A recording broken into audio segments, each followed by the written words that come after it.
Bismillahirrahmanirrahim. Assalamualaikum warahmatullahi wabarakatuh. Sebelumnya perkenalkan dengan saya Muhammad Abil Hasan dan rekan saya Rifki Abil Febrian dan dia Maharani Azahara akan mempresentasikan hasil implementasi kami terhadap klasifikasi teks analisis sentimen dengan menggunakan term frekuensi inverse dokumen frekuensi atau TF-IDF dan juga algoritma logistik regression. Tanpa basa-basi kita langsung masuk ke dalam pembahasannya.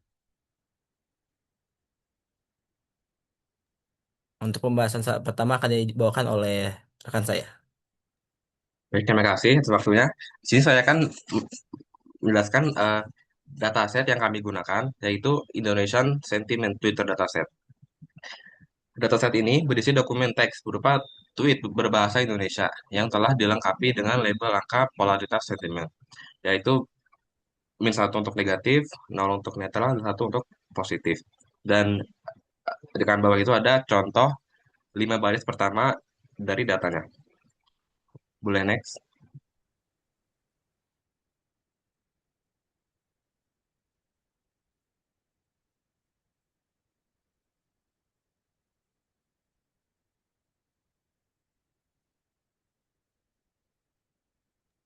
Ini adalah tahap dari metodologi yang akan digunakan.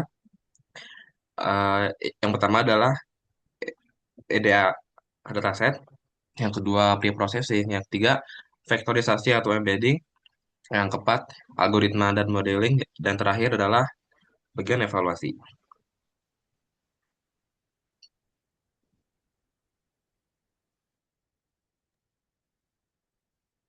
Ini adalah EDA pertama, yaitu eh, distribusi untuk masing-masing kategori. Terdapat data duplikat sebanyak 700, sehingga menyisakan data bersih sebanyak 10.800 baris. Dengan eh, distribusi kategori yang cukup seimbang ya, dengan yang negatif eh, dan positif di antara 24 sampai 26% dan yang netral itu di angka 49,7%.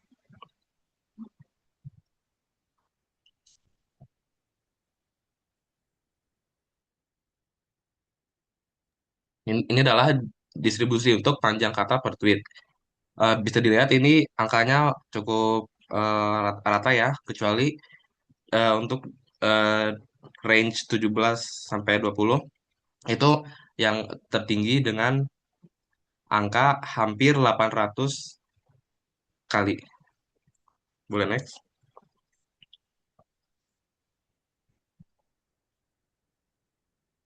Selanjutnya adalah distribusi panjang karakter per tweet. Ini juga mirip yang kayak tadi ya.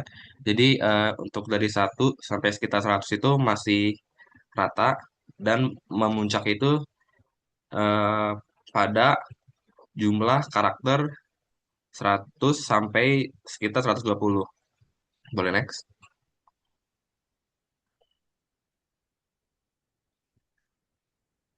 Ini adalah word cloud before atau sebelum kita melakukan pre-processing data. Untuk yang negatif kita bisa lihat yang paling banyak adalah eh, aku, dia, dan kamu tak. Mirip juga untuk yang lainnya seperti posisi dan netral itu banyak yang aku, kamu, dan. Boleh next.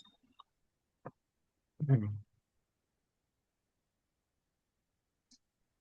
Nah, ini adalah tahap uh, pre-processing yang kami lakukan. Dari case folding, lalu hapus URL, mention, hashtag, angka, tanda, tanda baca. Selanjutnya, ada normalisasi kata berulang dan juga kata slang, lalu tokenisasi dan remove stopword, dan terakhir adalah stemming. Boleh next.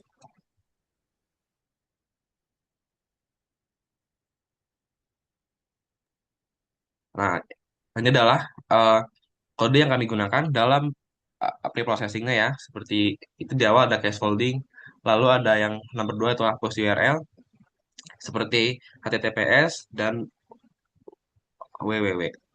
Lalu ada hapus mention dan hashtag. Yang keempat adalah menghapus karakter non-ASCII dan emoji. Yang kelima menghapus angka dan keenam menghapus tanda baca dan karakter khusus. Ketujuh, normalisasi karakter berulang seperti bagus dengan S banyak menjadi bagus. Lalu normalisasi slang dengan kamus CSV eksternal. Sembilan adalah hapus stop word dan terakhir adalah stemming sastrawi. Boleh next.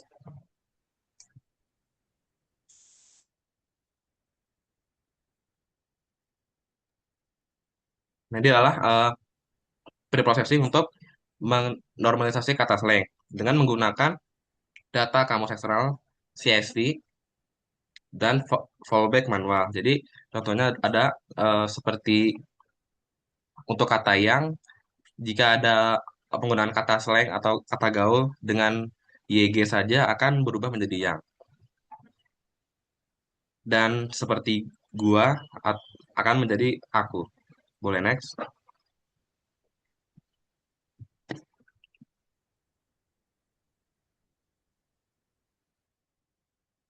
Nah, selanjutnya adalah tokenisasi dan remove stopword. Sistem menggunakan stopwords custom yang murni berisi kata fungsional beserta sentimen whitelist sebagai pelindung dan tidak termasuk kata sifat atau keterangan yang membawa bobot sentimen. Boleh next.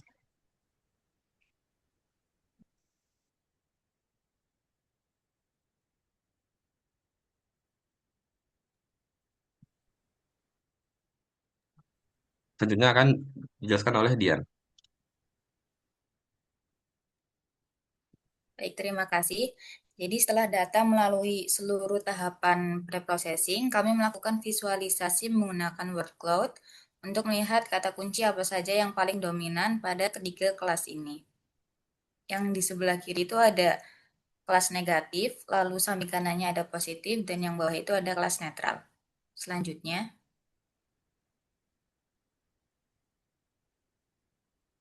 oke, di sini kita bisa melihat perbandingan langsung antara teks asli sebelum preprocessing dan teks hasilnya. Yang pertama itu ada kata pelayanan dan mengecewakan, dia itu berhasil di stemming, jadi kata dasarnya saja. Lalu yang kedua itu hashtagnya juga sudah hilang.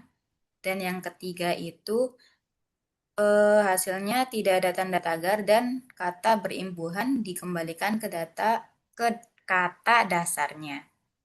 Selanjutnya,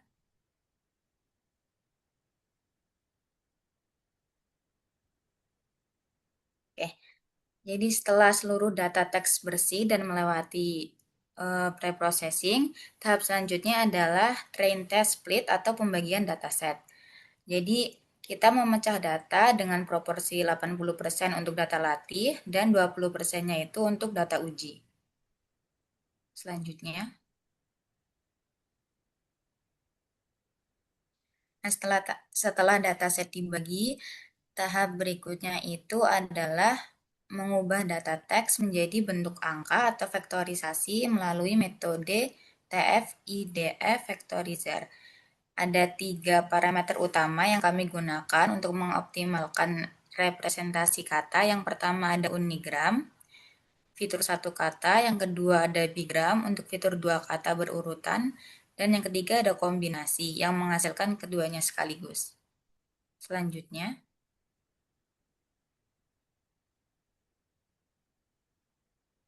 setelah menentukan parameter vektorisasi, di sini ada hasil pemetaan teks menjadi matriks angkanya.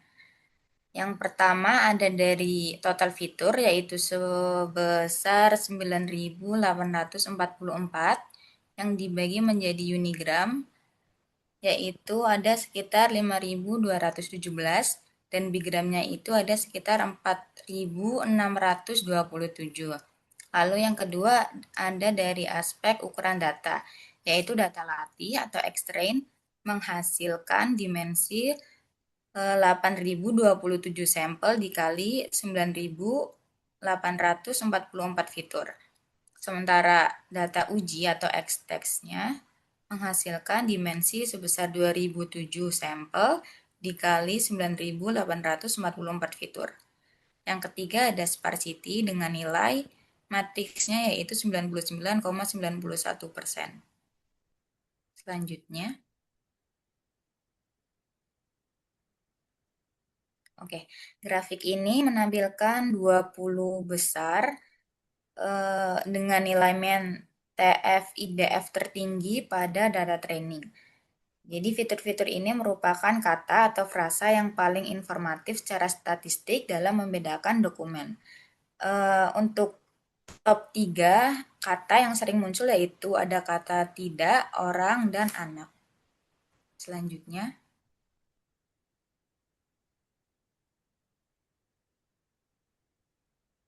oke, untuk bagian pemodelan, algoritma yang kami gunakan adalah logistic regression. Meskipun dasar algoritma ini berbasis linear, untuk kasus multi-kelas atau 3 kelas, algoritma ini mengadopsi pendekatan multinominal atau softmax atau one versus rest.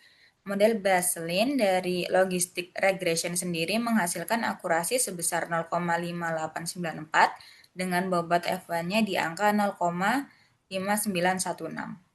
Selanjutnya,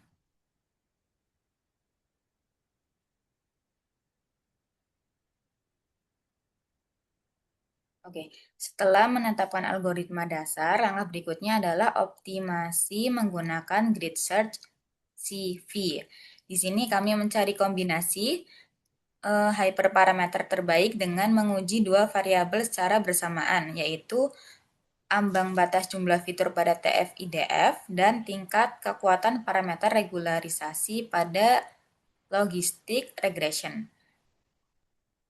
Proses pencarian parameter ini divalidasi silang menggunakan metode stratified fivefold cross validation pada data latih. Selanjutnya,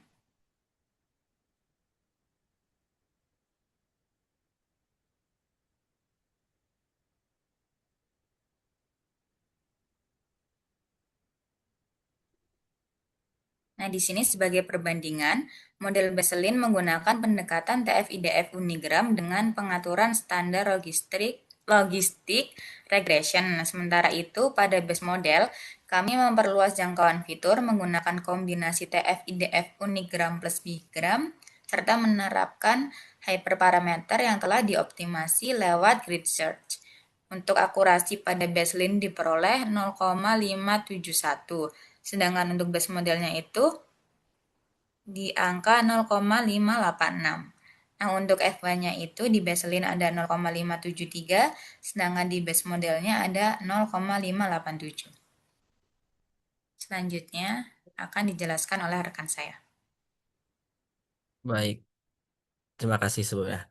Oke, dari hasil perbandingan pemodelan tadi, kita bisa mendapatkan klasifikasi report dari base model, di mana untuk klasifikasi report dari base model itu memiliki overall akurasi sebesar 0,587 atau mungkin bisa dibulatkan dengan hasil 0,59, dan juga punya makro average di precision sebesar 0,56 dan di recall 0,57, dan juga makro F1-nya 0,57 juga.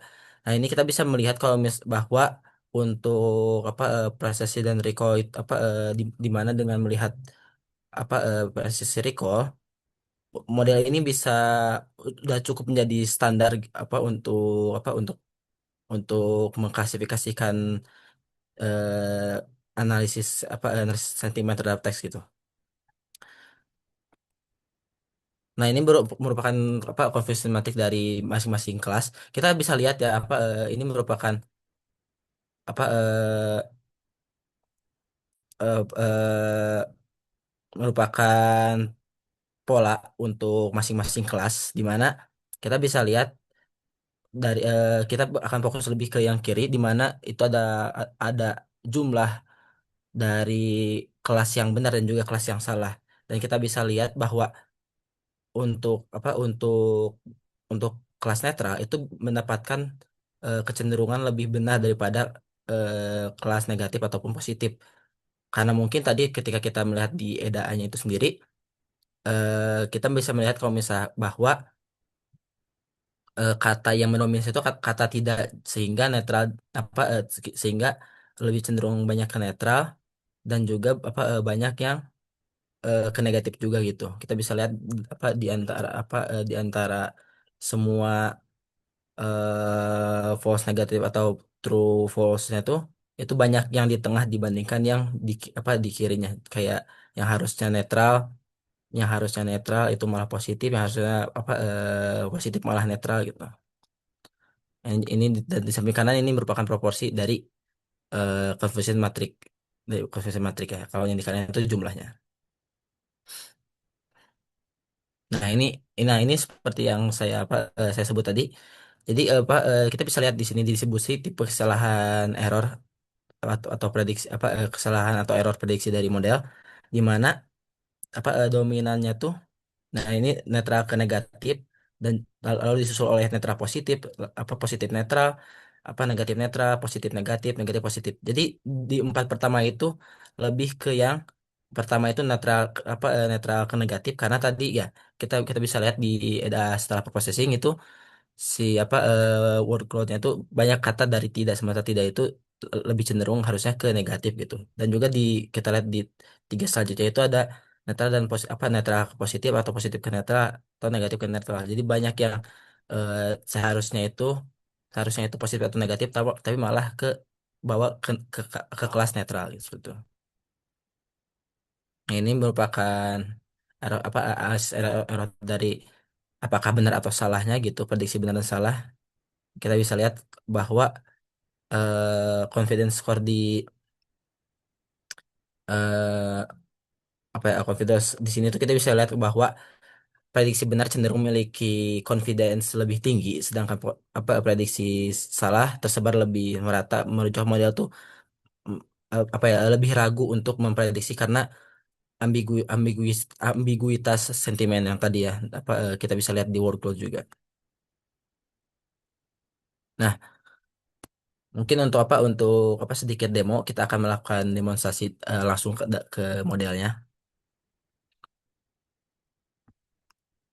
Nah, kita akan mencoba untuk menebak dengan asumsi, oh ini dari tiga kalimat yang akan kita coba itu sudah harusnya sudah ada model kelasnya gitu. Pertama kita akan melakukan eh, melakukan testing pada kalimat, misalnya jelek banget pelayanannya, mending tutup aja bang. Nah, ini kita bisa lihat ya, bahwa model mengembalikan bahwa ini tuh teks negatif gitu, karena emang terinnya negatif. Terus kita coba lagi dengan misalnya eh tahu kita punya asumsi kalau pokoknya harapan kalau misalkan model akan menebak ini sebagai kalimat positif itu. Apakah benar positif? Oh, nah ini merupakan tadi ya. Ini meskipun ada enak banget, tapi ya mungkin karena ambiguitas tadi ya, dari hasil analisis error tadi, sehingga bisa terjadi salah paham, salah prediksi model gitu. Nah, lalu dari sisi diskusi, kami mendiskusikan bahwa yang sangat berpengaruh itu adalah pertama pengaruh duplikat, di mana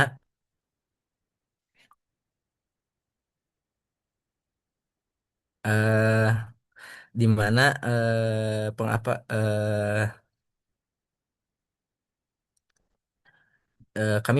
kami mendiskusikan juga bahwa pertama di bagian pengaruh duplikat itu ada keputusan yang sangat tepat dan juga berpengaruh, karena ta- jika tanpa duplikat, kata apa kata sentimen yang dites itu berpotensi muncul di tren dan di tes, sehingga takutnya menjadikan terjadi data leak gitu, terjadi data leak. Lalu juga ada kontribusi bigram, di mana kontribusi bigram ini mampu menangkap rasa penting, kayak misalkan tidak bagus, tidak puas, atau mungkin sangat buruk atau sangat kecewa. atau mungkin terima kasih gitu. Namun ini juga ini apa meningkatkan dimensionalitas fitur di mana apa apa ya, diperlukan max features karena ya tadi apa takutnya ya apa malah terjadi seperti apa seperti kesalahan analisis error tadi ya yang apa negatif ke netral atau netral ke negatif itu cenderungnya tuh. Nah, juga ada keterbatasan pendekatan di mana kami sudah dijelaskan oleh teman saya bahwa kami menggunakan pendekatan TPDF dengan algoritma logistik regression gitu. Di mana apa di mana mungkin dengan jika hanya mengandalkan type IDF itu model tidak akan memahami urutan kata atau mungkin semantik dari kata itu sehingga itu tidak akan bisa menangani sarkasme dan ironi dan ironi kayak misalkan kata bagus dalam sarkasme itu sarkasme dan dalam pujian itu diperlukan identik gitu. Nah, lalu kesimpulannya sendiri adalah pertama penerapan data cleaning yang tepat di mana kami di mana itu tuh adalah keputusan tepat dan juga krusial karena menghindari kebocoran data seperti di poin diskusi tadi.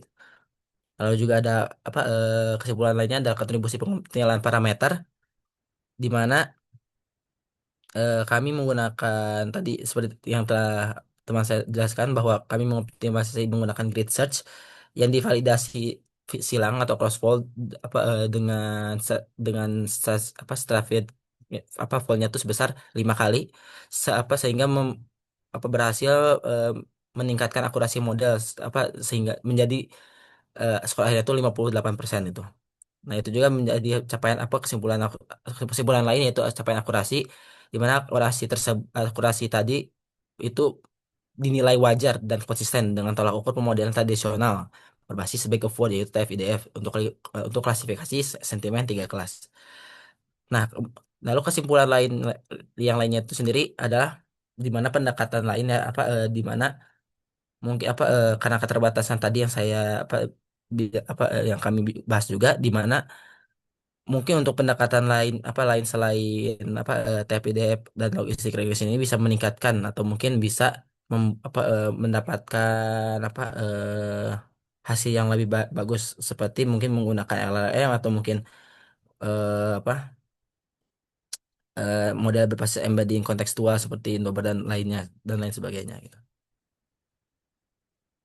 Baik, itu mungkin itu sekian dari kami, presentasi dari kami. Mohon maaf bila ada kesalahan. Wabillahi taufiq wal hidayah.